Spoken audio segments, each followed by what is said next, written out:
Alhamdulillahillazi bini'matihi tatimmus shalihat.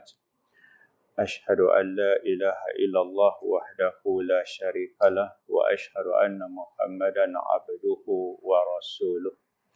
Allahumma salli ala sayyidina Muhammad wa ala alihi wa sahbihi wa man tabi'ahu wa nasarahu ila yaumiddin wa ba'd. Tuan Imam, jawatan kuasa Surau Al-Amin, hadirin hadirat sekalian, semoga dirahmati Allah. Pertama, saya ucap terima kasih atas pelawaan tarikh asal 29. 29 tu 28 saya ke Lembah Pantai. Ada kelas di Maktab Perguruan Lembah Pantai 10 pagi sampai 4:30 petang. Jadi saya malam ni malam ganti ya. Malam ganti. Kebetulan kosong malam ni, sepatutnya di Masjid Ullah Fahim. Mereka tukar mazhab. Kuliah maghrib, mereka tukar tazkirah tapi lepas solat zuhur. Jadi malam ni kosong. Baik, yang saya beritahu tadi nak cakap tajuk wasiat. Kalau tuan-tuan perasan, ni masuk tajuk terus lah, masa pendek. Ni kot 2 jam. Baik, masa pendek kita isilah. Tazkirah ni apa dia? Tazkirah ni ialah bagi tahu orang tahu dah. Dia ingatkan balik. Jadi tajuk dia ringan lah. Walaupun ringan, tuan-tuan puan-puan semua, ayat puasa adalah ayat 183, 184, 185, 186, 187. Kira-kira muka surat 28 surah Al-Baqarah tu penuh dengan cerita puasa. Dan ada satu lagi, muka surat sebelah 29, cerita pasal makan dan minum pada bulan puasa. Yang saya nak bincang malam ni ialah ayat-ayat sebelum cerita pasal puasa. Cerita dia wasiat lah. Kalau tuan-tuan tengok pada muka surat 27, puasa ni dia ayat 183 permulaan dia. Yang saya ucap terima kasih sebab bagi tajuk. Kalau tajuk tak bagi, tah malam ni saya cakap macam tajuk semalam. Jadi bila bagi tajuk ni, kita boleh tukar tajuk sikit lah kan. Baik. Kalau tuan-tuan tengok ayat 180, puasa 183, wasiat 180. Allah Ta'ala berfirman, kutiba alaikum idza hadara ahadakumul mautu in taraka khairanil wasiyah al-wasiyatu lil walidaini wal aqrabin, sampai habislah, haqqan 'alal muttaqin. Lepas tu ada ayat faman baddalahu ba'dama sami'ahu fa innama ismuhu 'alal ladzina yubadiluna innallaha sami'un 'alim. Kena terjemah kan? Tak terjemah tak boleh nah. Tak boleh. Baik, dengar elok takut tak faham. Allah Ta'ala wajibkan kepada kamu. Kamu tu kita orang Islam. Ada tak? Kadang-kadang kita rasa nak mati dah. Ada tak? Ada kan? Tiba-tiba tak mati. Siapa-siapa yang rasa nak mati, itu hukum asal. Atau orang yang dia buat persediaan kalau tiba-tiba dia mati. Jiran sebelah rumah saya, umur 18 tahun lepas SPM, 18 tahun meninggal. Mak pergi sekolah, jaga STPM, balik anak dah meninggal. Jiran sebelah rumah. 18 tahun dah meninggal. Tak tahu mati nak mai bila. Allah Ta'ala sebut, diwajibkan, asal wajib, ke atas kamu bila kamu menghampiri waktu mati, kena tulis wasiat. Wasiat tu asal dia khairan. Khairan tu apa dia? Wasiat. Harta-harta kita untuk siapa bagi tu? Diberikan kepada mak dan ayah juga adik-beradik. Yang ni saya nak kunci cakap malam ni. Pernah tak dengar wasiat? Bila sebut wasiat, ayah kita mati dah lah. Betul tak? Ayah ada wasiat. Mana ayah mati lagi? Kak ada wasiat. Mana kak mati dah? Okey, mak ada wasiat. Maknanya mak mati dah. Sebelum mak mati, wasiat tu tak ada siapa tahu. Kadang-kadang tahu juga. Nak tidur malam, lapik bawah bantai, letak bantai atas surat tu. Bila aku mati, sekian-sekian harta diberikan kepada sekian-sekian orang. Harta tu wasiat kat siapa? Kepada mak dan juga ayah, juga adik-beradik yang terdekat. Untuk pengetahuan, kita tak boleh ambil ayat Quran, satu ayat saja tak boleh. Juga tak boleh ambil Quran sahaja, hadis tak ambil, tak boleh. Kita juga tak boleh mengambil Quran, hadis sahaja tanpa ambil ijma' para ulama, juga kias para ulama. Kita kena ambil belakang. Sebab tu kalau masuk universiti, fiqh, 4 tahun ngaji baru habis.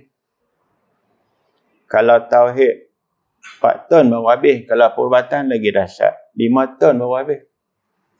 Dah habis 5 tahun, kena masuk hospital pula.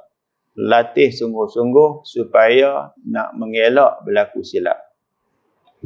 Ayat Quran yang saya baca tadi tu nampak sekali pandang seolah-olah boleh wasiat kepada mak dengan ayah, juga abang adik kakak. Rupa-rupanya ayat tu diturunkan sebelum surah An-Nisa.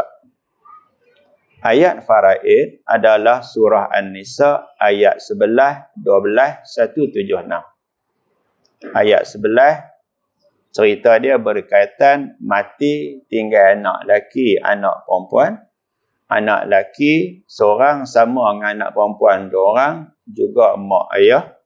Kalau anak perempuan 2 dan lebih, 2/3. Kalau seorang setengah, mak ayah perhabis harta. Sekiranya anak tak ada, ayah akan perhabis harta mak 1/3. Kalau ada abang adik kakak ramai lebih daripada seorang, mak 1/6, ayah akan dapat baki harta.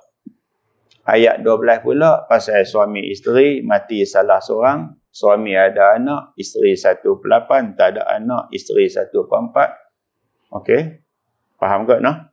Kalau suami pula, kalau isteri pula mati, tak ada anak, suami dapat setengah, ada anak, suami 1/4. Demikian juga orang yang mati tinggal abang adik kakak, satu mak lain pak, kalau seorang 1/6, 2 orang 1/3. Ayat terakhir, orang yang mati anak tak ada, mungkin abang adik kakak, laki saja, orang saja, sampai habislah. Ayat yang kesemua surah An-Nisa, juga surah Al-Baqarah, kita kena tengok belakang. Kalau tak tengok belakang, pening. Saya buat misalkan nak bagi senang faham. Saya cari tukang rumah untuk tambah awning belakang. Kalau hujan, air masuk ke tingkap. Dengar lelak takut tak faham ni. Saya pesan kepada tukang, saya nak rumah ni sama dengan rumah sebelah. Bumbung dah. Dan saya nak air hujan masuk dalam pagar saya. Jangan masuk pagar jiran. Clear ada arahan saya? Awning macam jiran sebelah, air hujan masuk dalam pagar saya. Arahan jelas tak? Jelas kan? Apa yang dia buat? Awning saya rumah sebelah sama tinggi. Betul. Sama panjang. Salah. Sebab apa sama panjang salah? Rumah sebelah lebar pagar dengan rumah 6 kaki. Rumah saya pagar dengan rumah yang tambah 4 kaki. Jadi jiran dia buat, tukang tu buat 5 kaki. 5 kaki semua air hujan masuk dalam rumah dia. Tapi rumah saya air hujan 1 kaki masuk rumah sebelah. Maknanya dia salah faham. Dia kata ustaz pesan nak sama rumah sebelah. Betul. Macam rumah sebelah, saya sebut tak ayat hujan masuk rumah saya? Saya sebut tak? Saya sebut tak sebut? Ayat hujan masuk dalam pagar rumah saya. Sebut tak? Sebut. Jadi kenapa kamu buat lebih sekaki masuk dalam? Dia kata, Ustaz sebut macam rumah sebelah. Macam rumah sebelah, tinggi dan lebar. Satu lagi, ayat mesti masuk dalam pagar rumah saya. Faham tak? Bila dia dengar saya cerita, dia tak faham, maka berlaku kesilapan tak? Saya kata, buka bumbung, nak 4 kaki. Saya nak kena abang ke 4 kaki? Dah abang rumah sebelah sama, ayat hujan masuk dalam pagar, kena 4 kaki. Ialah sebab pagar rumah saya 5 kaki. Boleh faham tak? Contoh tak faham ayat. Dia rupa-rupanya, ayat faraid, sebelum turun ayat faraid, turun ayat wasiat dulu. Ayat wasiat tu, masa tu harta pusaka tak ada hukum lagi. Bermaksud, kita boleh wasiat harta kita kepada ibu, kepada mak bapak, abang, adik, kakak. Faraid tak ada. Jelas tak? Benda ni selama bila? Selama belum berlaku turunnya surah An-Nisa ayat 11, 12 dan 176. Tu bagi clear dulu. Bila turun ayat Quran, yusikumullahu fi auladikum lizakari mislu hadil unsayain. Sampai bawah, fa in kunna nisaan faqasnatan, saya lompat-lompat nak sampai hujung sekali. Mimba di wasiyatin yusi biha awdain. Apa maksud dia? Semua faraid-faraid yang Allah Ta'ala cerita tu adalah selepas kita laksana wasiat dan juga hutang. Nampak gaya? Wasiat baru hutang. Nabi kita yang dia buat hutang baru wasiat. Bercanggah tak? Bercanggah tak bercanggah? Allah Ta'ala sebut faraid ni selepas wasiat dan hutang. Nabi kita SAW sebut yang diberi arahan hutang dan wasiat. Bercanggah ada ayat Quran dengan hadis Nabi. Nampak macam bercanggah. Masa ni kita perlu para ulama tak? Kita tanya balik, kenapa Allah Ta'ala sebut wasiat dan hutang? Kenapa Nabi suruh hutang dan wasiat? Kita boleh gabung sekali. Masa kecil-kecil, ayah kita bagi tak kita naik motor? Kecil-kecil. Tak bagi. Bila dah SPM bagi naik motor tak? Bagi. Bercanggah dah cakap ayah. Dulu tak bagi. Lah bagi. Lah ni kereta dia suruh naik. Kenapa ayah cakap bercanggah? Bulan Syaban, kita tak puasa. Kenapa Allah puasa? Sebab bulan tak sama. Kenapa orang negara lain puasa tak sama dengan kita? Sebab mereka tak nampak anak bulan. Kita nampak. Atau tak nampak tapi cukup syarat untuk nampak. Rupa-rupanya Allah Ta'ala nak sebut di sini, wasiat kerap kali waris lupa. Bila kerap kali waris lupa, yang kita suka lupa tu Allah Ta'ala letak kat depan. Saya buat misal sikit. Suka tak waris suku? Suka tak? Suka tak suka? Contoh. Ataupun ayah ada Toyota Alphard. Bukan Alphard hak yang Perdana Menteri naik apa tu semua, bukan. Alphard hak bolehlah naik kan, kalau naik sampailah. Dia sebut ayah mati nanti apa bagi dekat surau. Tunggu mati dulu. Sebelum ayah mati, ayah boleh ambil balik. Dan bukan buruk siku.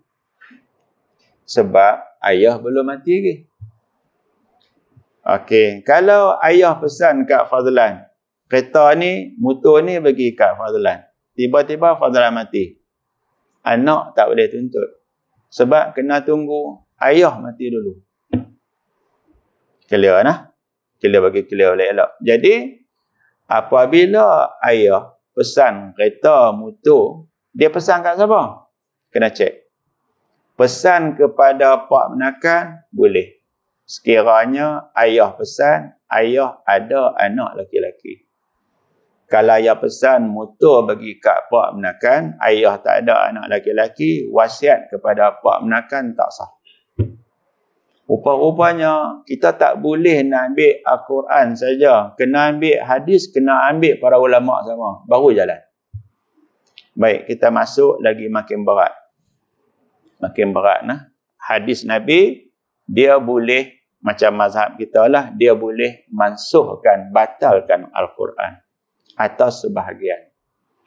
Rupa-rupanya, ayat Quran yang membenarkan wasiat, telah dibatal, dinasahkan, dimansuhkan hukum separuh dengan hadis Nabi. Rupa-rupanya kita yang nak mati tak boleh wasiat kepada ayah. Tak boleh wasiat kepada isteri. Tak boleh wasiat kepada mak. Tak boleh wasiat kepada anak-anak. Mereka yang kalau kita mati dapat pusaka, maka mereka tak boleh menerima wasiat. Kita buat misal sikit. Misal sikit. Kita ambil yang ni lah. Okey, angkat kepala sikit nak tengok muka. Ni. Isteri ada berapa orang? 1. Anak ada berapa orang? 7. Ramai pada saya. Berapa laki-laki? 3 lelaki, hak baki itu perempuan lah. Baik. 3 lelaki, 4 perempuan. Ada mak lagi tak? Ada. Ada ayah lagi tak? Tak ada. Ayah meninggal dah kot. Baik. Faraid dia jadi lagu mana? Isteri 1/8. Kalau matilah. Mak 1/6. Lebih semua bagi ke anak-anak. Harta 24 bahagian, isteri dapat 3, mak dapat 4, 4 cepat 3, 7, 4 7, 17. 17 itu dapat kepada anak laki-laki dan anak perempuan. Dikarenakan anak laki ada 4 kan. Maka jadi 8, anak perempuan 3 jadi 11. Maka 17/24 kena bahagi kepada 11 bahagian. Anak laki 2, 2, 2, 2, perempuan 1, 1, 1. Mak, isteri, anak 7 orang tak boleh terima wasiat. Ada abang lagi tak? Mati lebih dah? Sulung. Ada adik tak? Berapa orang? 5 orang. Semua hidup lagi. Semua hidup lagi. 5 orang tu boleh terima wasiat. Termasuk semua orang dalam surau ni, ada anak mai sini tak? Dalam surau ni, semua boleh terima wasiat. Sebab apa? Sebab kalau keluar putusan mahkamah, semua tak dapat. Bila semua tak dapat, semua boleh terima wasiat. Yang pertama, wasiat boleh kepada bukan waris. Kenapa kita kena mengaji benda ni? Sebab supaya kita tak buat dosa. Tengah makan, azan subuh, lajak makan telan perhabis ke luar? Luar kan? Tapi kalau Wahabi dia boleh makan lagi azan tak habis. Ni penin lah. Penin. Baik. Buka puasa. Kadang-kadang waktu dah cukup. Azan tak lagi. Makan tak? Kadang-kadang azan. Tengok di luar cerah. Hei, maghrib dah kah? Tak berani. Kalau kita boleh sampai macam tu, nak main tarawih malam Khamis, tunggu pengumuman dulu. Awak tunggu. Lagi semayang lagi, orang esok tak puasa. Sampai ada Cina seorang dekat Sungai Petani. Saya kata, kadang hang buat cepat ke aku nak balik tarawih. Dia kata, dah umum dah kan nampak anak bulan? Hang tahu apa anak bulan tu? Tahu. Aku duduk Malaysia. Dia tanya satu soalan. Anak bulan tu betul ke bulan punya anak? Saya kata, ya Allah, hang tanya soalan macam tu. No? Baik. Maknanya, kalau puasa, siang tak boleh makan. Tapi kalau makan, lupa, tak betul. Satu Ramadan mungkin lupa, Allah duk lupa lagi teruk. Oh. Baik. Kenapa tak boleh makan? Kalau makan batal. Sebaliknya, nak cerita sikit, kita puasa ada sebut ada anak bulan nampak ke tak nampak? Tak sebut. Cuma pengumuman besok adalah 1 Ramadan. Saya tak boleh masuk tajuk tu, lagi tajuk yang saya bagi tak habis. Baik, dengar elok. Bila sebut wasiat kepada bukan waris, wasiat tu pula dihadkan.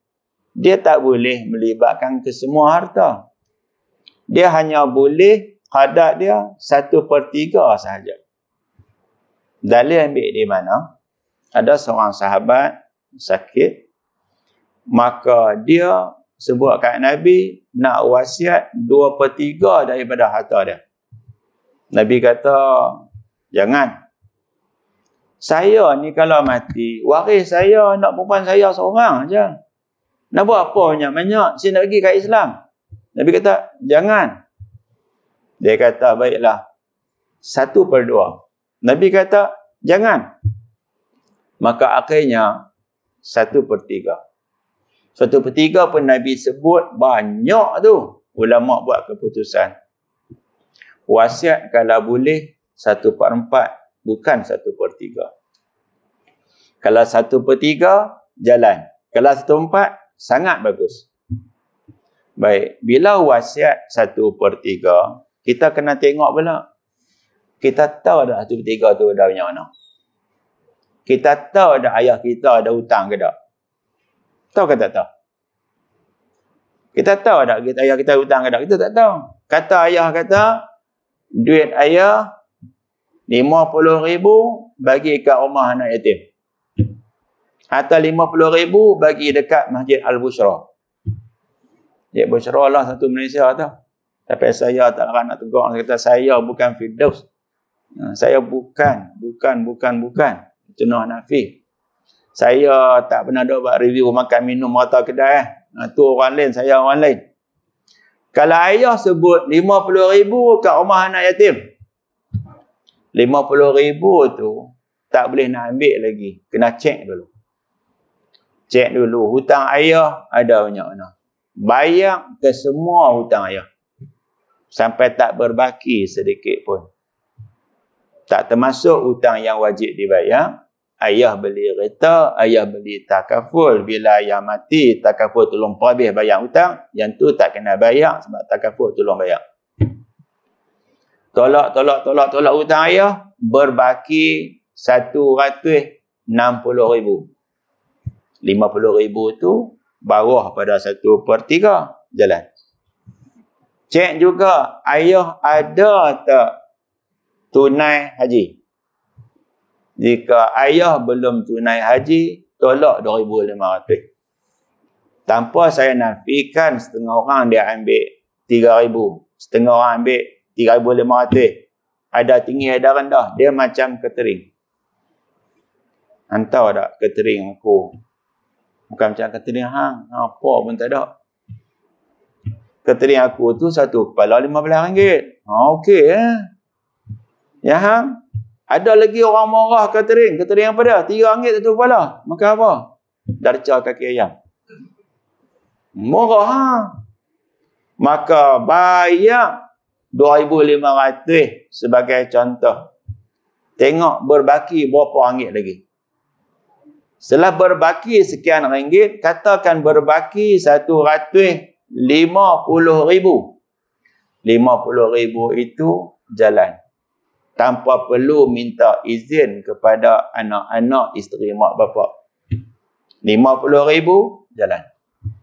Sekiranya setelah bayar hutang, berbaki hanya 10,000 sahaja. Maka wasiat jalan RM3,333.33. Nampak tak? Wasiat tidak boleh kepada waris.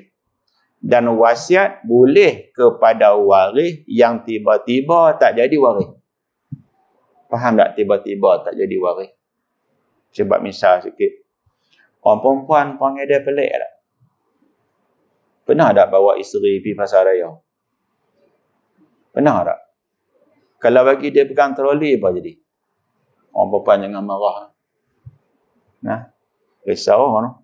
Kalau penuh mau 800. Saya pula, troli saya tak pegang, saya buat isteri pegang. Dan pasar raya biasanya saya tak masuk. Saya duduk di luar, saya buat kerja saya. Lepas hello saja sampai dah waktu bayar. Pi bagi kad suruh bayar lah. Baik, nak beritahu. Ni nak bagi faham ni. Nak bagi faham. Bila wasiat tadi kepada waris, tak boleh. Kepada bukan waris, boleh. Kepada waris yang tiba-tiba tak jadi waris juga boleh. Bermaksud, dengar lah aku tak faham ni. Saya wasiat kepada anak saya. Tak sah. Tapi kalau anak menyebabkan saya mati, sah. Kembali balik. Ni kejadian berlaku di rumah saya lah. Masa tu saya muda lagi lah. Saya mesti rumput. Saya mesti rumput hak saya punya lah. RM860. Tu pun isteri kata kena tipu sedia abang tu. Orang beli 300 tak sampai. Beli sampai 850. Saya kata tak sama. Sama lah. Tak sama. Hak nu Mitsubishi. Yang ni Mitsubishi. Yang nu roti tak ada. Yang ni ada roti. Faham tak? Cuba bayangkan. Buat kerja punya letih. Akhirnya ayam tak keluar. Isteri tak ada di rumah. Faham? Saya masuk dalam rumah. Tinggal mesti rumput. Tempat parking kereta. Kelak-kelak mesti rumput tak ada. Faham tak? Tanya mesti rumput tengok tak? Tak tahu? Tak nampak mesti rumput? Tak tahu. Tadi tak. Pergi mana? Tak tahu. Tak duduk mana mesti rumput. Bawah kereta. Dia boleh parking.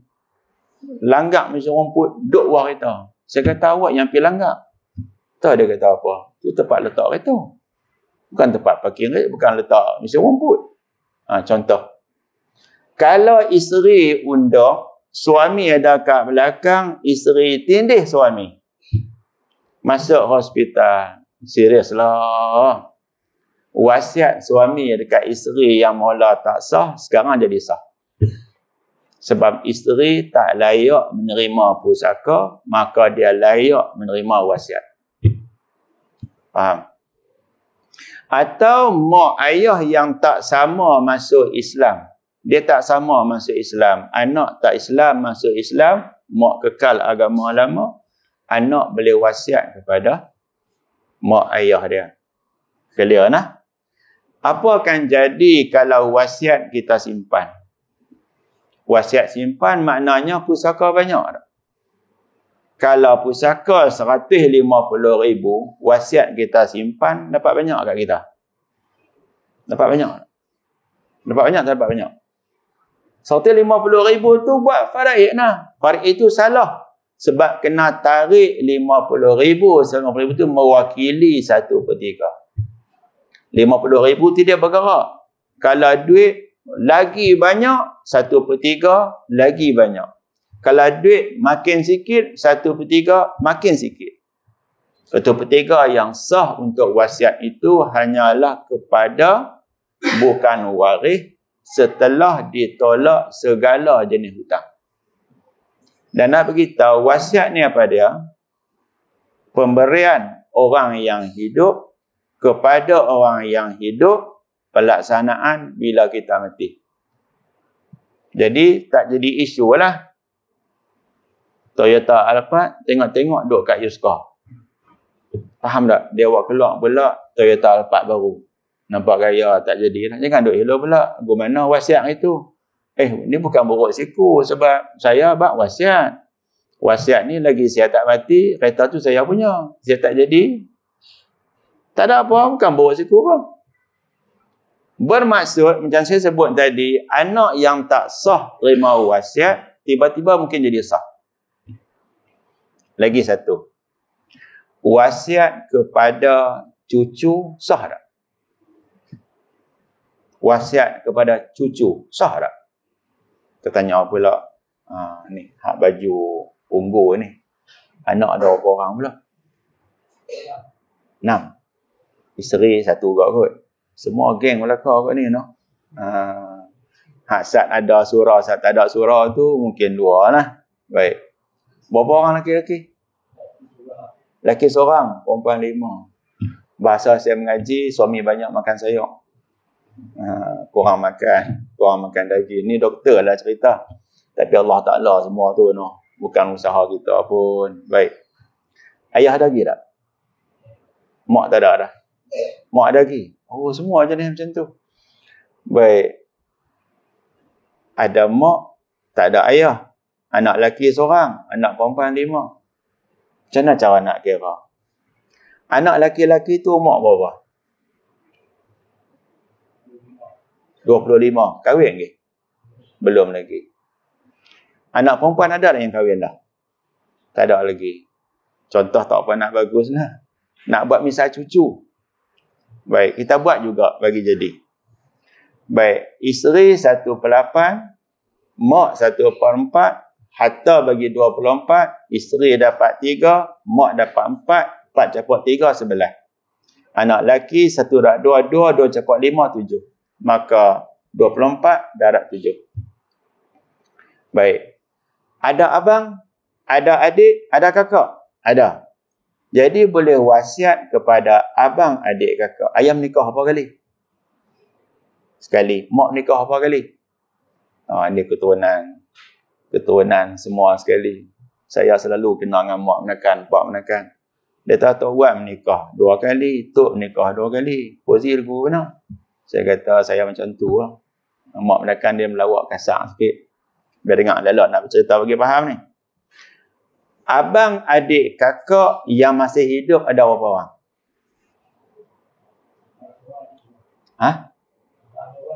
Abang, adik tu lelaki perempuan? Perempuan.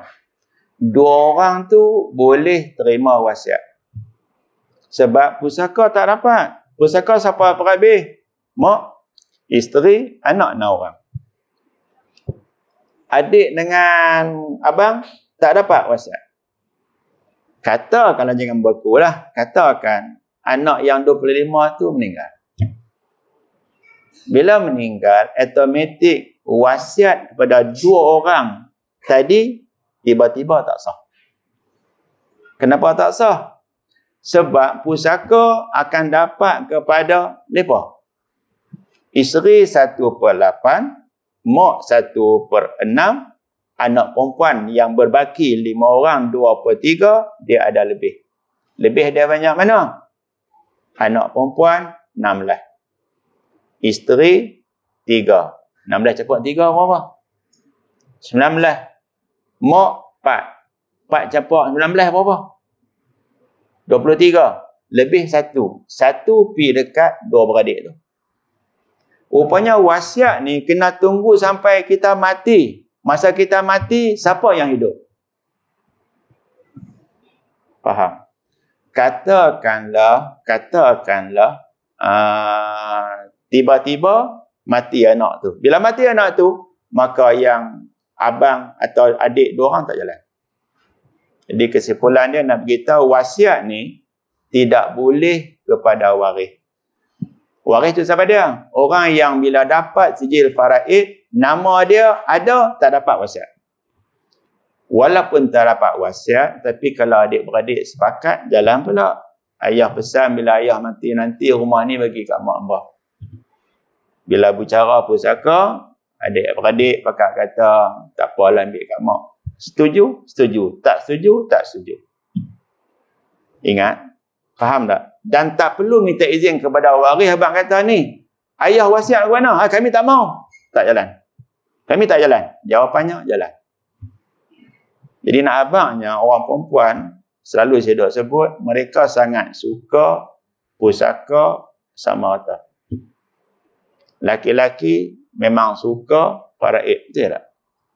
Walaupun begitu, orang perempuan, kalau pak mentua mati, dia nak faraid. Faham tak? Orang perempuan kalau pak mentua mati, dia nak faraid. Sebab apa? Suami dia dapat banyak. Maka orang perempuan yang duk rajin puasa ni, kami tak setuju. Faraid, kami nak sama rata. Kami tak setuju. Dosa. Sebab kamu tak boleh paksa laki-laki setuju bahagi sama rata. Tadi nak semayang, ambil semayang. Lepas tu semayang. Sama rata ni, pada sama rata, faraid bagi selesai dulu. Baru boleh sama rata. Jangan kita langgar. Kalau makan awal seminit pun tak berani, kita berani ambil harta orang secara tidak ada hak. Clear nah? Baik macam tu lah. Saya ingat masa pun tuan-tuan duk tengok jam dah kot. Telajak masa dah. Kalau ada soalan boleh tanya. Nak tanya soalan ke?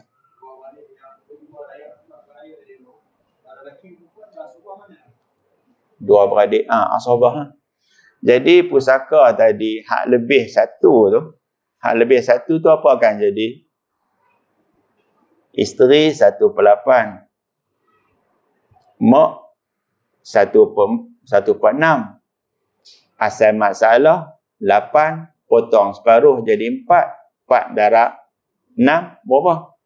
24. Isteri dapat 3, mak dapat 4. Anak perempuan dapat 24. Bagi 3 darab 2, 16. 16, 3, 4, 23. Lebih 1.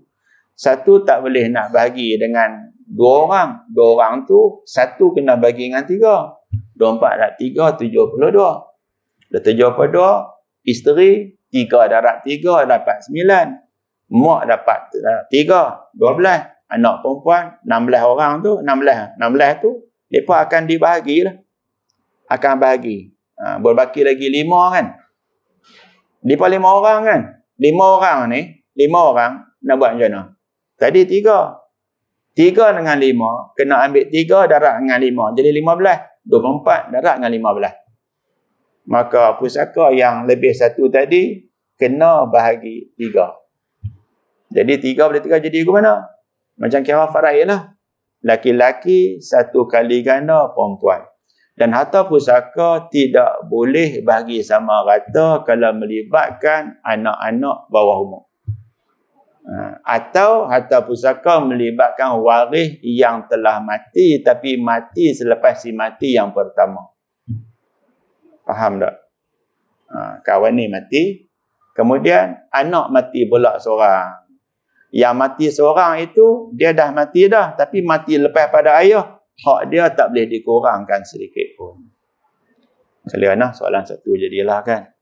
Ada lagi 16 rakaat. 20. Takat itulah. Wallahu a'lam. Bismillahirrahmanirrahim. Allahumma hdina wahdi bina waj'alna sabilan liman ihtada. Allahumma ja'al jam'ana haza jam'an marhuma wa tafarruqana min ba'dihi tafarruqan maksuma. Wassalamualaikum warahmatullahi wabarakatuh.